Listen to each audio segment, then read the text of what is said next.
Hey guys, it is Sunday morning. If you're seeing this, you are on the email list where we do exclusive content just for you guys.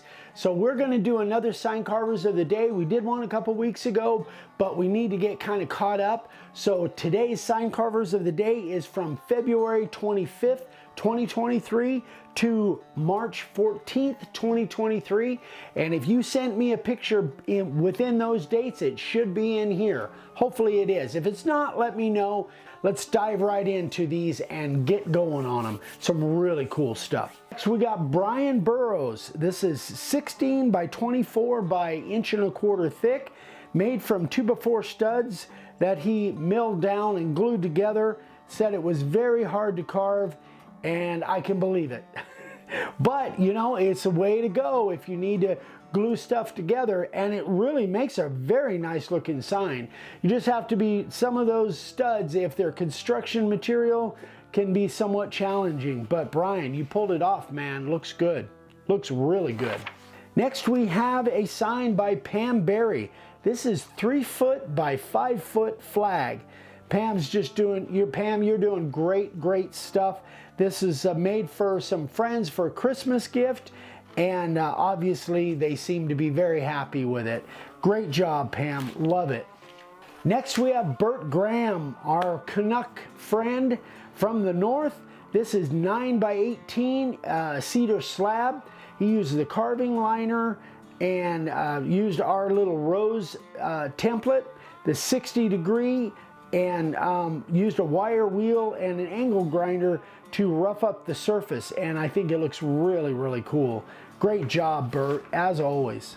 Next we have Lee Harrington. So he used a piece of white pine here. I don't know what size it is, but it looks terrific, and obviously used an angle grinder or some type of sander for that rustic edge, which is perfect for this sign. Great job, Lee. Next we have Lisa Bright. I think that's how you pronounce it. I apologize if I got that wrong, Lisa.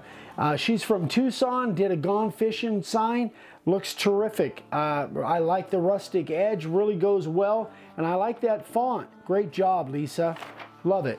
Next, we have a spectacular sign of Mount Rushmore from David Schultz. Used 2x6s, routed and power carved, and used 4 coats of water-based spar urethane for the finish. It just looks spectacular. I love it. I really love mixing the power carving and the router work. I just think it looks so unique. Just great job, David. Love it. Mike McDavid. This is a piece of pine carved and resin filled, and then he put a flood coat over the whole thing. I'm assuming that it is for his for a coffee shop, but I don't know that that's the case. But did a great job on here, Mike. Love it. Next we have Rowell, Michael Rowell. And he did carve these outset letters, and then if you look real close, you can see he actually highlighted part of the black background, highlighted with some color. You put some red and yellow in there, I think. So that gives it a really unique look. Great job, Mike. Next we have Rick Chunko. And this is very first sign. He made a karate belt holder for his grandson, which obviously Rick is great at woodworking. He's obviously a builder, and a great way to personalize that with Carter's name on it, and looks fantastic. That could be a really nice niche. Next we have Richard Elston, very first sign. A lot of background there using our Western letters and our Prancing Horse template. Great job, Richard, for your first sign. You killed it, man. Looks good. Next we have Don Slifer again, a second sign. This is only his second sign. It's a stovetop cover, and obviously he is a big English setter fan. But actually, fantastic job. The artwork on there is really cool. Great job, Don. Beautiful. Probably be a nice niche for selling stuff. Next we have Gerard Vargas. This is one of his very first signs. Really cool looking Jurassic Park sign. Looked like several boards put together, probably with some type of a backer. Great job, Gerard. Love it. Up next, we have Tom Chastain, very first sign. And Tom and Nancy, his wife, are actually making signs together.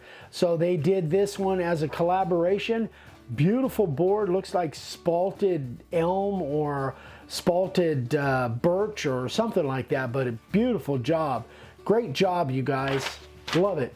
Tom Stone, and this is his first Gone Fishing sign, and he used cedar pickets, put them together and made a great little Gone Fishing sign. Terrific, Tom. You could probably sell a bunch of those. Next we have Eric Douglas, live edge mesquite that he harvested from his backyard. So that is just spectacular. Mesquite is pretty hard stuff. So you did a great job on that for carving something that's very, very hard. Great job, Eric. Richard Hotchkiss carved and resin filled on this round. So he used colored flakes in the tail and the wings of the hummingbird. If you look real close, you'll see it's those really show up well. And did a flood pour on there. Great little table. Terrific job, buddy. Next we got Jeremy Hawthorne. So he had a gentleman that was a father figure of his that passed away, and Jeremy made this as a memorial for him. Great job, Jeremy. Your stuff is always so unique looking. Terrific work, buddy. Next up, Charlie Wooster, a 24-inch round, chemically treated to look old, and he's got 3 levels of carving on there. Terrific job, Charlie. I love it. Very, very nice. Last but not least, we've got Scott Christian down in Phoenix area, and he made this from redwood fencing. Very nice, Scott. I love it. Very, very unique. I love it. Guitar shaped. Keep up the great work, buddy. So there it is, guys. Hope you guys like that. And if you have any questions, email me, eric@makeawoodsign.com. Thanks so much for subscribing to our newsletter. And we got more stuff, a lot more stuff coming up for you guys. Thanks so much. We love you. We'll see you on the next one. Bye-bye.